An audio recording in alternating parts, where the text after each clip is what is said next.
going to get this committee meeting started. As we are looking at a deadline, I believe that there's my understanding there's another meeting here in about an hour. So we have one bill before us today, House Bill 929. I believe most of the members, if not all, are familiar with it. But Representative Earhart, if you're ready, we are ready for you.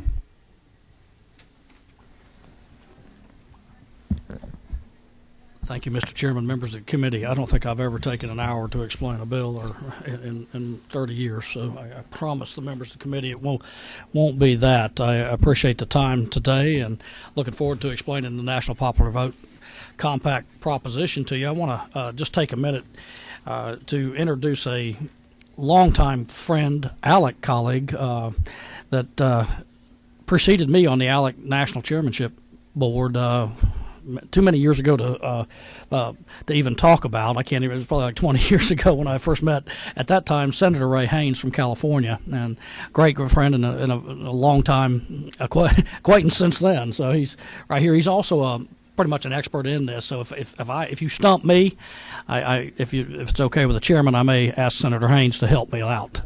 So, all right, thank you. Members of the committee, House Bill 929, euphemistically titled the National Popular Vote Bill, and it truly is a national popular vote. It's a pretty simple concept if you boil it all down. It guarantees the presidency to the candidate who gets the most popular votes in all 50 states. 11 just some background. 11 jurisdictions possessing 165 electoral votes have enacted this today. It takes 270 in a compact. There's 270 electoral votes, and when that threshold is met, then that will be the standard in this nation. It's passed 33 legislative chambers in 22 states, and it just passed in Oklahoma and Arizona. So it is moving along. This is truly and in all the years I've done this is probably the most bipartisan effort I've ever participated in. I mean, you can see the names on this on the bill. It's myself and the minority leader, Stacey Abrams, and we've just this kind of brings together so much of what people see as fair and just in elections. You know, when you're growing up and you learn about the old schoolhouse rock and how a bill becomes a law and how you win. You win when you have the most votes, and I was always taught that was 50% plus one. And I mean, if there's 5 of us and we're voting on the playground whether to whatever to do, if 3 of us wanted to do it, generally we played the game that the 3 wanted to play sometimes, and that was the the basic tenet of fairness in our society was sometimes and then you played the other game, but we. In this country, we've had a lot of elections. There's an interesting statistic. I was looking at some of the information. You guys may have been sent this, but since 1932, if you look at the numbers in the presidential elections, the number of people that have voted for the Democratic nominee since 1932 to 2008, 746,260,766. The number of people who have voted nationally for the Republican nominee are 745,502,654. That's just this close.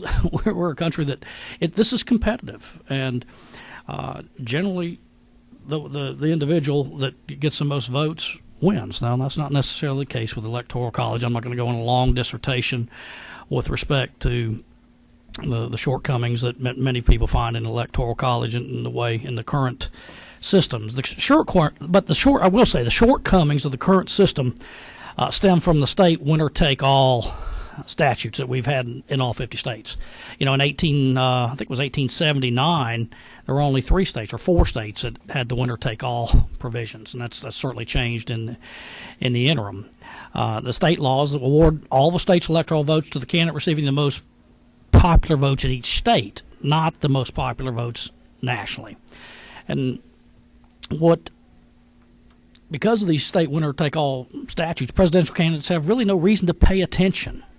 And that's the real crux of this, especially for states like Georgia. I love the terminology that's developed. We're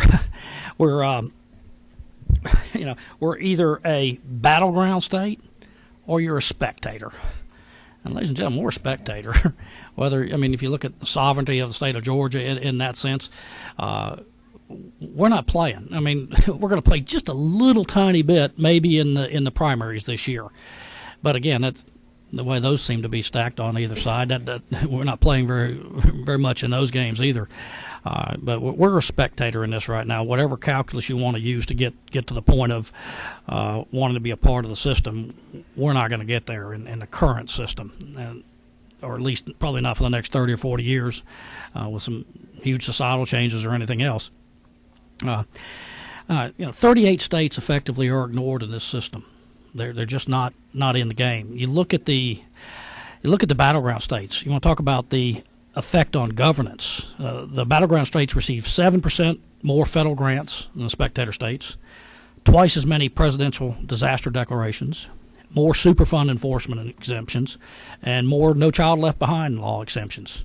And the list goes on and on and on. Again, politics is what it is, and those who are successful are the spoils are going to those who are playing. Those 8 states. Look at the money spent in those battleground states, and then look at the turnouts in those states. That's another compelling factor to me. There's a massive correlation between the turnout in a battleground state where they spend millions of dollars. If you look at the statistics with respect to Georgia and the money spent in our state in the last presidential campaign, I think there were.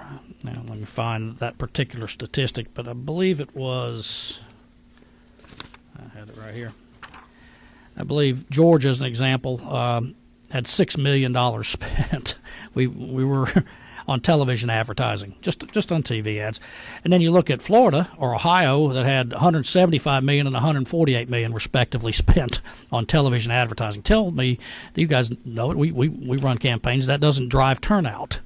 Those turnout percentages in those states are massively higher than they are in Georgia and most of those 38 states that are spectators. Please, if you don't mind, thank you. It's a true telling statistic. What I want to see Georgia do is I want to see Georgia and every other state get back on the national stage with respect to that. I want to see us be able to compete on this field. Representative McClain, like you, I never played professional sports, but I've been in the sports business all my life. I'd rather be on the field than walking on the field and it's me against 1 against 12. At least there's a shot in the game, and that's kind of where we are in the state of Georgia. The turnout, the television money, the practical reality is if we go to this compact, we're going to be competing in every state. You'll no longer see the presidential campaigns just go to the battleground states. They'll have to come to Georgia. They'll have to spend money and dollars here, and they'll spend it everywhere. They won't spend it just in the big cities or in the medium-sized cities or in the rural areas. The statistics, and there's a lot of them, I won't get into it, but it shows that they have to. Ohio is a great example. Although 50% of the money is spent in the bigger cities, it's about 25-25 in the mid and the rural areas. You can imagine that $6 million in television money in Georgia was not spent in the rest of Georgia. It was spent probably in the Atlanta media market, maybe in some of the other cities, but very, very doubtful. So we're not getting a participatory people's vote anymore, whether it's Bush v. Gore or whether it's how close it would have been for Romney if it had switched one. This isn't about which side is going to be advantaged in this. I think both sides, and that's why it becomes so bipartisan.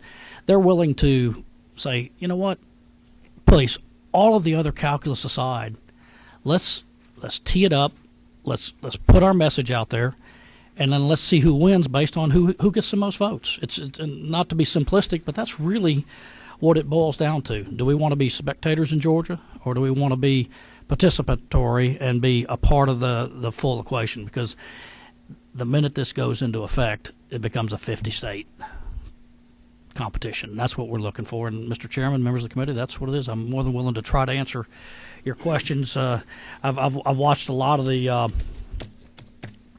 chatter on this particular bill. You can pretty much geek out on it if you want to get into the statistics and that kind of thing. There's been books written, everything else. I wanted to share one final thing. Public Policy Polling did a Georgia survey. I don't know if that's been passed out, but very, very fair question, I thought. How do you think the president should be? How do you think we should elect the president? Should it be the candidate who gets the most votes in all 50 states or the current electoral college system? In Georgia, it was 74% in favor of the candidate who gets the most votes and 26% with the electoral college. So, this was across. If you look at the crosstabs, you'll see that percentage pretty much holds up. Republican, Democrat, men, women, and through all the different tabs. So it's fairly consistent. Mr. Chairman, I'm more than happy to take any questions, and I think there are some other speakers if necessary.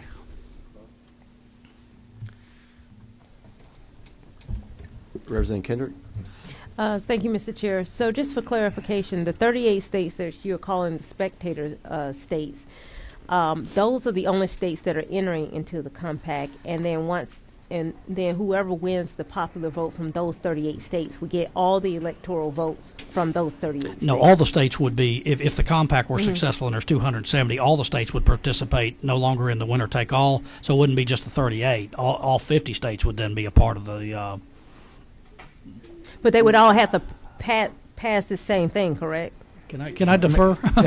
If I may, just so you understand how the compact works specifically, the compacting states award their electors to the candidate who gets the most votes in all 50 states. So all states will choose who the winner will be, but the compacting states will award their electors, all of their electors, to the person who gets the most votes. It doesn't take effect until they reach 200. The compact reached 270 electoral votes. It takes 270 to win. So that's how you make sure the person who gets the most votes in all 50 states becomes the president of the United States. You asked the question correctly. I just misunderstood you, so thank you for doing it. Okay. That way, it is the 38 states in the compact. But the 38 states that are not that are spectator states, they have the most incentive to enter the compact, because the only way you can make every single vote in every single state relevant in every single election is through the compact. So the battleground states right now get all the attention. They get all the attention when a presidential candidate makes promises. They make promises to the battleground states because they need them to win. The other 38 states are virtually ignored. So battleground states have less incentive to get involved in the compact because right now they're calling the shots. This is a way for a non-battleground state, a spectator state like Georgia, to get into the game. So make sure presidential candidates worry about what Georgians think. And truthfully, if you get into the history, and if the chair, I apologize to the chair, I'm going to get just a little bit of history. Our founders, when they had in the Constitutional Convention, they literally thought the states would exercise the rights. The Constitution grants the legislatures all the power on determining how electors are selected. And they actually thought the states would award their electors in a way that would maximize the interest of the state in the selection of the president. Right now, Georgia's winner-take-all rule maximizes Florida's influence in the selection of a president. And so the question you ask as a state legislator is, do I want to keep a law? We're asking you to change the state law. The electors are awarded by state law. Do you want to keep a law in Georgia that makes sure Florida keeps an inordinate power over the selection of the president? I think that's the question for a legislator. Fine question. Sure. So For the benefit of the committee, this is Senator Haynes. And can you introduce yourself? Certainly. My name is Ray Haynes. I was a member of the California legislature for 14 years. I was a Senate Republican whip. I was also in a Democrat-controlled chamber. I was the only Republican-appointed chairman. I was a constitutional amendments chairman for 6 years in the California legislature. I was also the national chair with Earl on the board of ALEC, the American Legislative Exchange Council. I'm sorry, Mr. Chairman. I should have. Well, we had kind of an odd segue there. Yeah, right. My That's fault. right. Oh, just for clarification, so you're saying that the bill will not become effective until you get the number of states to 270. equal 270 electoral votes? Can you show me in the bill where that? In the bill itself, Yeah, I've got it. I don't have the bill in front of me, I've but got it. there's a specific provision. I have it. Do you guys have the bill in front of I you? do. I do. There's So 62. 800 words.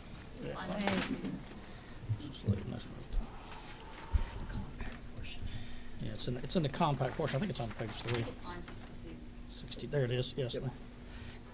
Line 62 under other provisions, Representative Kendrick. And thank you, Representative Evans. States cumulatively possessing a majority of the electoral votes, which is 270. Just so you know, this is basically most state compacts have a triggering provision in them, and this is just like that. That's basically trigger. I did want to correct one thing, if I may, and with all due respect to Representative Earhart, presidential candidates did not spend $6 million in Georgia. They spent $6,000, and it was all in the south part of Georgia that overlaps with Florida. Yeah. I'm old. I can't see the others.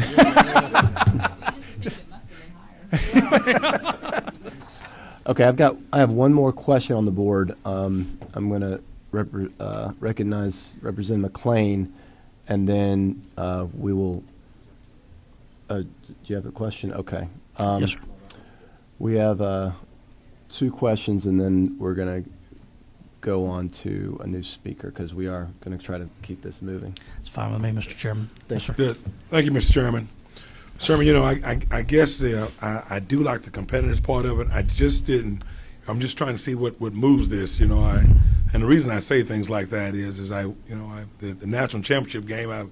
I just took the point spread, and people wonder why I was hollering so much when Clemson scored it, because I beat the spread. I mean, not that I won the game, but I beat the spread. So I guess where I'm going with this question is that are we concerned that sometimes things are called before the contest is done, and now I don't participate because it's a moot point? I don't know if it's a question or a statement or.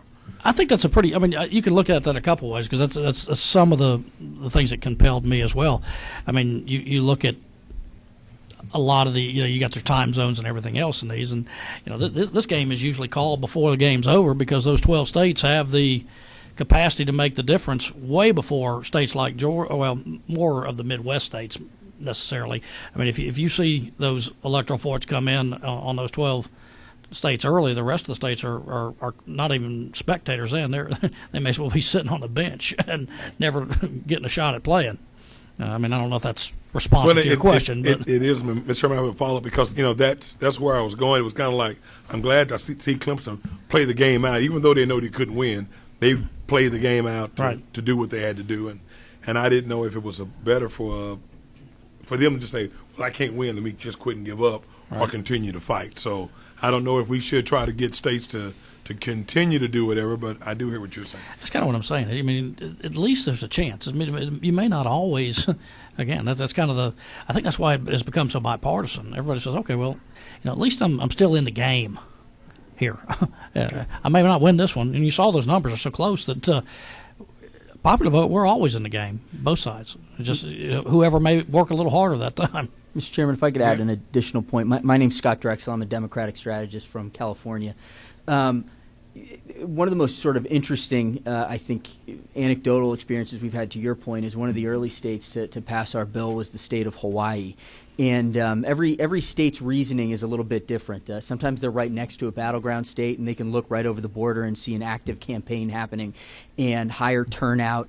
And right across the border, it's crickets. The state of Nebraska, for example, since they actually divide their electoral votes by congressional district, in 2008, President Obama won a single electoral vote out of the state of Nebraska in the Omaha district, and we had legislative champions really in the state of Nebraska whose districts straddled those two congressional districts, and they could look right down the middle of the street and see on one side of the street an active campaign and lawn signs and people knocking on doors, and on the other side just nothing. The state of Hawaii passed our bill quite early, and to your point about staying in the game, one of their major reasons was in 2008, by the time we had gotten through the states of Ohio being called, and by the time really Colorado had been called, there wasn't really any question about which way the remaining states as you moved to the west would go. California, Oregon, Washington were in the bag for the Democrats. Arizona was going to be carried by John McCain. So the rest of the election was basically a moot point. So, the networks called it. It was 2 o'clock in the afternoon in Hawaii, so everybody popped the champagne corks for their first native son president.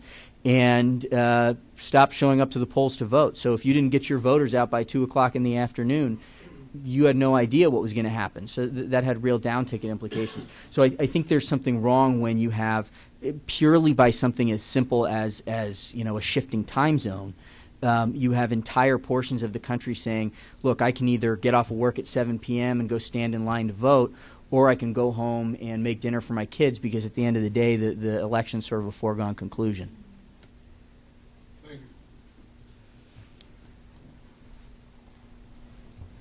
Representative Jones. Thank you, Mr. Chairman. Thank you, Chairman Earhart, for bringing this bill. I personally have been very concerned for many, many years that I'm a conservative, that just seems that the conservatives would have to run the table on the Electoral College in order to have a candidate be competitive on a national basis. So my question, two questions. First is, how do we respond to those who believe that this bill as proposed is unconstitutional?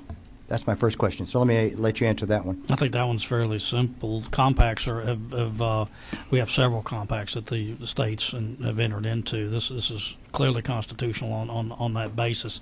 That's one of the few arguments I haven't heard yet. The states, as he testified earlier, clearly it is a state sovereignty issue to be allowed to set whether a winner-take-all system or a national popular vote system. That is truly in the purview of the states. That's a pure 10th Amendment constitutional. Yeah, if I basis. may, Wait, just a second, Ray. Okay, sure. Go ahead. I'm sorry. Okay, and that shouldn't be an issue. Well, the pure constitutionalists that I've had voiced their concerns to me have objected just on this bill, just on its surface, as being let me kind of get unconstitutional. If it's okay, absolutely. Mr. Chairman. Absolutely. That's right. This is maybe an important argument I don't know of. Well, it's the Constitution, in terms of the appointment of the electors, says each state shall appoint in such manner as the legislature thereof may direct a number of electors. And so, I mean, if you are a Scalia-style original intent, that language says, in such manner as the legislature thereof may direct, is relatively clear and relatively understandable. The electors are appointed through state law, only state law. There's no federal law on the issue. So the only way you can change how electors are appointed is by changing state law. It's number one. Number two, if you actually go into the Constitutional Convention, the founders voted took 30 votes over 22 days over how to elect the president. It couldn't come to an agreement, so the compromise was, we're just going to give it to the state legislators. Interestingly enough, these state I want to say one point about that. The one thing that they didn't even discuss, and the one way of selecting electors that was never even voted on in the Constitutional Convention, is the method that's in place in 48 of the 50 states today. So if you use, well, the founders, rejected it. Well, they never even considered this. I mean, if any system is unconstitutional, it's the current system, because it was never even considered by the founders. Interestingly enough, though, the founders took those 30 votes over 22 days, and most of the founders were state legislators. They went back after they did those 30 votes. They go back to their state legislatures, and then they adopted methods of electing the president that they had rejected at the Constitutional Convention, understanding that the power exists in the power of the state. The current winner-take-all rule actually didn't really come into didn't come into usage at all until after the 1796 election. I say, if you read the Federalist number 68, Alexander Hamilton had this great description about how the Electoral College would work, and it worked exactly like Alexander Hamilton said it would work, as long as everybody agreed that George Washington should be president. The moment you had the fight between Adams and Jefferson, the current system started putting into place. Jefferson loses by 3 votes. He takes a look at, why did I lose the presidency? He figures out there were 3 states that had electoral college districts, not congressional districts, but separate districts for electoral college votes. He lost an electoral vote in Virginia, an electoral vote in North Carolina, an electoral vote in Pennsylvania, all states that he won the popular vote in those states. And he said, man, I want to be president in 1800. So he writes a letter to James Monroe, who was in the House of Burgesses in Virginia, and I'm going to paraphrase here just a little bit, but this is sort of what he said. He said, Jim, this ain't going to happen in 1800. I'm going to be the president. So what we're going to do is we're going to change Virginia's law to make sure all of Virginia's electors go to me. And they did. Well, in response to that. Never happened in politics. Yeah, well, if it happened today, the stories on that would be everywhere, right? But in response to Virginia's enacting this winner-take-all rule, Massachusetts, in order to benefit John Adams, changed their rule to make sure John Adams would get all of their electors. So when I say that the way that the founders thought the states would exercise their right, you can see it not just in the words that they use, but in the actual actions that the founders took in response to the various elections. Each state was using their power to maximize their benefit. And that's the question right now. The winner-take-all rule that's in effect in 48 of the 50 states actually only benefits 10 to 12 states. So why would you keep that law? And that's sort of the idea behind the compact, is to make sure that the states, in a way that everybody can kind of agree on. And this popular vote, the national popular vote, is a way that both sides pretty much agree on. And kind of answer your question, the Republicans will line up on this side of the line, and the Democrats will line up on this side of the line, and they just play the game. And whoever's got the strongest candidate, the strongest team, the strongest message wins. That's the idea. He does a much better job than I on that particular question. Thank you. And just a real quick follow-up, Mr. Chairman. And this may be a difficult question to answer because the MPV would not have been in place, but if the MPV had been in place for the last 4 presidential elections, can you guys show visually how those elections might have been different? That's one difference. Well, and the thing, and I want to point this out because actually in 2000, obviously Gore gets the popular vote. He wins by 528,000 votes nationally, right? Mm-hmm. Here's the deal. He won California by 1.2 million votes. Bush wins California by 525 votes. The 500,000 that he won by basically all came out of California at the end. I was involved in the Bush campaign in 2000 in California, and I can tell you from my personal experience there, had it been a national vote, the Bush campaign would have run their campaign completely differently. Sure. That's why I say I realize it's a little bit difficult to answer that question because the dynamics of how the campaigns would have been run would have been entirely different. Exactly. I realize where you spend that. the money and what the turnout is, like the Hawaii example. So Gore would have won that election. What about the subsequent elections? Well, in 2004, just as an example, Bush did win Ohio, but had 60,000 votes in Ohio changed to Kerry. Kerry would have been president even though Bush won that election by 3 million votes.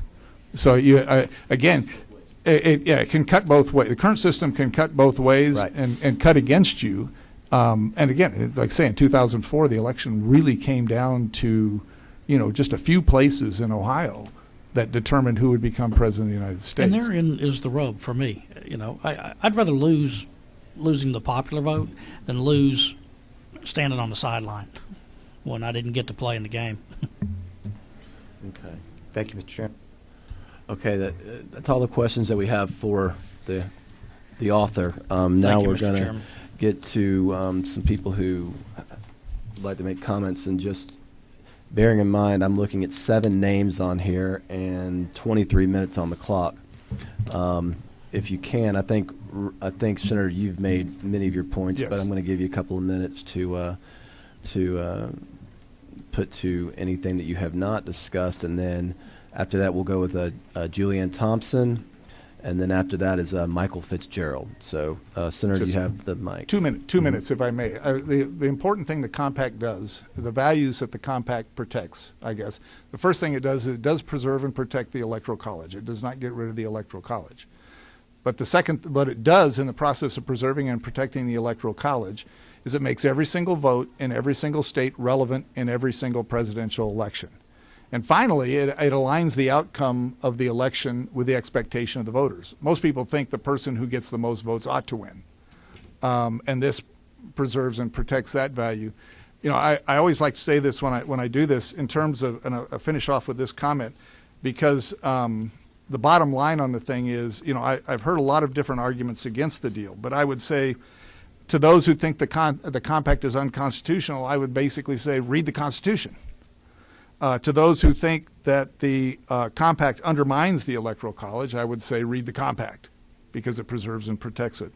To those who think the compact undermines the founders' intent, I would simply say read history. History is very clear. And to those who say that Georgia's votes matter in an election, I just say look at look at what happens. No, the presidential candidates collect about $20 million out of Georgia and spend $6,000. Nobody asks you for your vote. No presidential candidate asks you for your vote. You guys are politicians. You get it. You ask everybody that counts for your vote, for their vote for you. Presidential candidates don't ask a single person in Georgia for those votes. And with that, I'm available for any more questions that you might have, but I thank you for the opportunity to address the committee. Thank you, Senator. Julianne Thompson. If you could please tell us who you're with. Yes. Mr. Chairman and committee members, thank you for the opportunity of letting me speak today. My name is Julianne Thompson. I'm the co-founder of the Free America Project and former co-chairman of the Atlanta Tea Party. And I'm here today to support this legislation. When I first became aware of this initiative, I was very concerned and leery because I was under the same misconception that a lot of other people were. When it came to know how this would actually work and how it would affect elections in the Electoral College. After attending several educational seminars and reading part of the book, I have to admit I haven't read the entire book because it's thicker than the Bible and I really didn't have 6 months to devote to it. But after educating myself as much as I could on this, with this initiative, I'm not only in support of it, but I simply cannot see any other way for elections to be fair and balanced going forward. The fact is, this bill does not do away with the Electoral College. It does not amend the Constitution. The Constitution, as was stated, gives the states the right to decide how their electors will serve, so this is very constitutional. The Interstate Compact would be entered into voluntarily, and we could leave it voluntarily. And the fact is that right now, the bottom line is that Georgia is nothing but a flyover state. Executive decisions vital to our economy and our safety, including states of emergency, are most often based on not what is good for all of America, but what is good for swing states, needed to win the next election. And that's bad for both of us on both sides of the aisle. This is sobering, and I know it's already been said, but I'm going to say it again because this had a really big effect on me. In the last 6 weeks of the 2012 presidential election, $22 million were raised in the state of Georgia. And in that last 6 weeks, only $6,000 were spent of that $22 million in the state of Georgia. And there is something very wrong about sending out $22 million and receiving $6,000 when it comes to that presidential election. I believe this is good, forward-thinking legislation, and I respectfully urge you to pass it. And I thank you for the opportunity of letting me speak before you. Thank you, Ms. Thompson. Next, we have Michael Fitzgerald, and then after that, Kathy Noble. I'll be very brief, 2 minutes. In the campaign for President of the United States, Georgia should matter. The truth of the matter is, we don't. Georgia voters voters that are voting for president should count just as much and be just as important as any other vote for president in the United States. As it now stands, we don't. Why?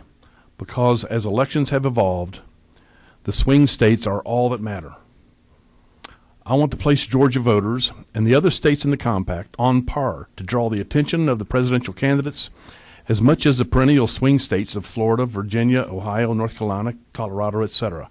I want Georgia to compete on a level playing field for government contracts just as the swing states compete where incumbent president candidates treat every state equally. Georgia should not be economically disadvantaged in the campaigns by having contributed millions only to be ignored by all the candidates. Mr. Chairman and Committee, Georgia voters matter. This bill supports making Georgia relevant. It's a no-brainer. I ask for your support. Thank you very much. Thank you, Mr. Fitzgerald. Kathy Noble. Mr. Chairman and Committee, thank you for the opportunity to speak. My name is Kathy Noble. I'm from Spalding County. I'm not with any particular organization. I'm just a taxpayer. I'm from New Hampshire, and presidential politics are an entirely different creature there than here. Growing up in a world where the president's care what you think is entirely different than being completely irrelevant. And a number of people have made the point that it's that we're irrelevant when it comes to campaigning, but that translates into irrelevant when it comes to federal aid, disaster relief, exemptions with No Child Left Behind as well. So it's not just the campaign dollars that we're not seeing, it's federal consideration in general. We need to be on equal footing with some of the swing states. Another point that I'd like to make is the issue of voter fraud. As it stands right now, small amounts of voter fraud can be targeted in the swing states, and they can target a number of electors, and it will turn an entire state to a particular candidate. If we have the popular vote, it changes the dynamics so that every vote matters, and voter fraud becomes much harder to engage because you have to spread it across the board. So as it stands right now, you can take a small group of people, bring them to a targeted state. They can switch a small number of votes, and it will change the entire dynamic of who becomes our president. If we switch to this method, it lessens the impact of voter fraud. It is much, much harder to have some type of impact when you have to deal with all 50 states and you're trying to change the vote in all 50 states. I guess that's pretty much, those are the 2 points I wanted to make. Everyone else sort of touched on the other things that I want to say, so I'm here to support it, and I thank you very much for your consideration. Thank you very much. My Cobb County neighbor, Bill Hudson. You ready? All right.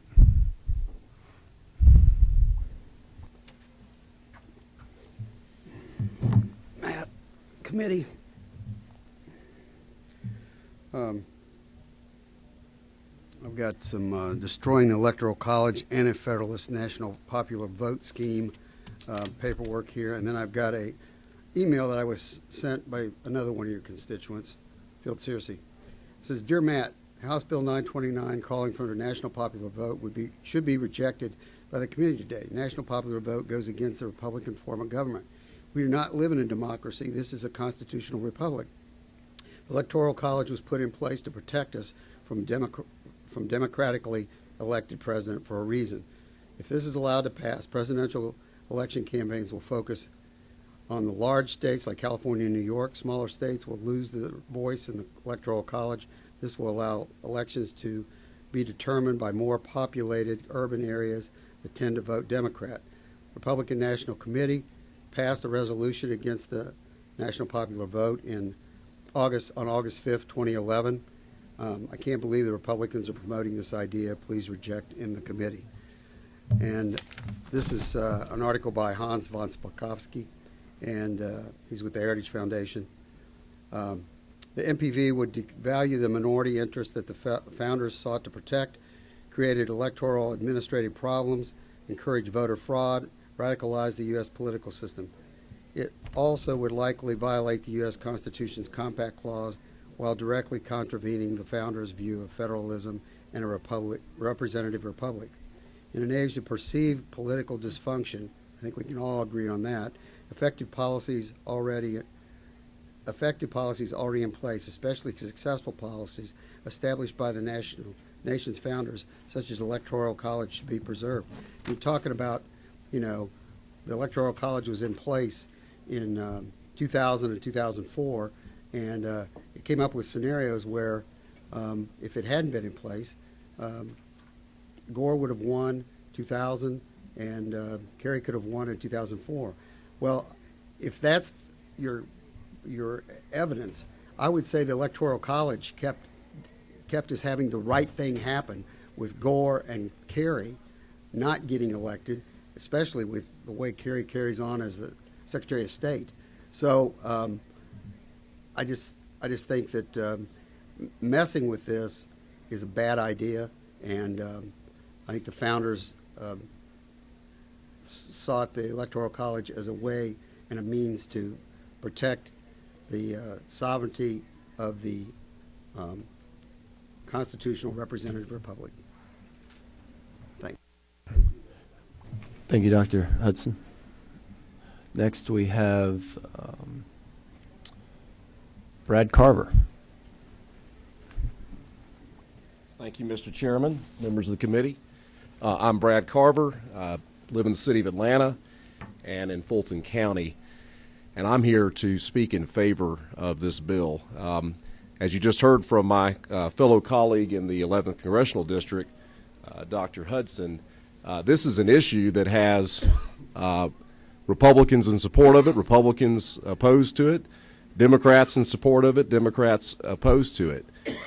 I'm here to tell you why this is good for the state of Georgia and why I think it's the right thing to do. You've heard from the experts on this subject about fairness, how this makes all 50 states relevant, about how Western time zones would be treated more fairly. But I'm here to tell you about why this is good for us, the taxpayers of Georgia, and why I frankly am very concerned about it. My wife is Representative Beth Beskin's House District Chair in Buckhead, Atlanta. We actually, in Buckhead, we are the biggest donor district, House district, for both political parties, for the Democratic Party and for the Republican Party, in the entire country. And so in other words, the Democratic Party, National Democratic Party, and the National Republican Party are funded by Georgians, and that money is not spent in our state. Now, I will say that the change with the SEC primary is going to make Georgia much more relevant in the primaries, both the Democratic primary and in the Republican primary. We're already seeing that, obviously, with the presidential candidates coming to Georgia. However, as soon as those nominating conventions conclude, Georgia will be completely ignored. And I don't think that is good for our state. So one is I sort of wear my, I'm the secretary of the German-American Chamber of Commerce. I have an economic development practice, so I believe in trying to promote our state, tourism, bringing people here to spend money. It is good for all of us when that happens. And so that's the hat I wear is that promotion. But besides that, and you've already heard Kathy Noble spoke about this a little bit ago, it actually also matters from a policy standpoint as well. The members of the committee are familiar with my interest in the tri-state water wars. It's an issue I've been working on for a very long time in my career. We are facing an opponent in the United States Supreme Court in the state of Florida as a battleground state. And I will tell you that the fact that Georgia is not a battleground state affects our political impact on a nationwide level. And this change would bring Georgia that kind of equality, which could help us in policy issues such as the tri-state water wars, which of course is a bipartisan issue. So I am here to tell you that there are, obviously the minority leader is part of this legislation. There are many Republicans that support this. There are many Democrats that support it. But I'm here as a Georgian in a nonpartisan way to tell you that this is good for the state of Georgia. Thank you very much for your time. Thank you. And we have Scott Drexel. Mr. Chairman, I'll be as brief as possible here. Just to hit on a few points just very quickly about how national elections would be run about. I'm sorry, and who are you with? Oh, I'm sorry. I'm in support of national popular vote. I'm a Democratic strategist from California. Okay, thank you. Just a brief sort of statement on how presidential campaigns would be run under a national popular vote system. We don't have to guess about it. We can see how presidential campaigns are run in states where every vote matters. A state like Ohio, where they don't just campaign. My wife's from Cincinnati, Ohio. It's a lovely place. You've never seen more campaign activity in your life 30 days before a presidential election. Drive down a freeway in October of a presidential election year, and you've never seen more signs up that say your tax dollars at work. In road construction, turn on a football game, you've got commercials, whistle to whistle, that are all presidential campaign ads. The problem is you can look at a state like Ohio and see how a presidential campaign will be run. When every vote matters, they don't just campaign in Cincinnati and Columbus and Cleveland. They go to places like Lima, Ohio, and they go to places like Van Meter, Iowa, where it actually matters to pick up every single vote. Ms. Noble's tiny state like New Hampshire, you can look at this spending stats that we gave you. New Hampshire has 4 electoral votes. They spent $34 million in the state state of New Hampshire. Georgia has 16 electoral votes, and they spent 6,000. Presidential campaigns go where there are votes to be won. To Dr. Hudson's point about whether big cities will control things, there are several big cities in the state of Georgia, and they don't seem to deliver the governor's mansion to the Democratic Party, so I'm not sure how they're going to deliver the presidency to a Democrat either. But I think the whole issue is really kind of around. This is a bipartisan issue. This is something that Democrats can look at and find things that we like, and Republicans can find things that they like. Voter fraud was mentioned. That for the same reasons voter fraud would be diminished under national popular vote, by the same token, voter suppression, the incentives taken away. Because if you can make a dent of 5,000 votes in a pool of 150 million, it's a drop in the bucket. But 5,000 votes, whether we're talking about fraud or suppression in the state of Ohio or the state of Florida, that's a ballgame. We have states that are getting 92 cents on the dollar in federal block grant funding. 92 cents on the dollar if you're a non-battleground state compared to a battleground state. So I think the best thing about this is it's not even a bipartisan issue. It's really a nonpartisan issue. This we can look at and say this is good policy. We shouldn't be allowing a presidential campaign to be distorted because there are some states that matter more than others. It's good for the country because we're actually going to talk about what matters in all 50 states, in rural areas, in urban areas, in suburban areas, and exurban areas. And it's good for Georgia because every single vote will matter in every single election, every single time. So thank you very much. Okay, I want to thank the members for attending. I know that we are all trying to be in 2, sometimes 3 places at once right now. If there are no more questions from the members, I think we're ready for a motion. Okay, we have a motion to pass. Do we have a second? We have a second. Second, thank you. All those in favor? All those opposed? All right, the measure carries. Thank you guys again for attending. Thank you, Representative Duncan, for popping in. I just pulled him out. I thought we were one short of a quorum, and I said, get up here, we need a quorum. But, yeah.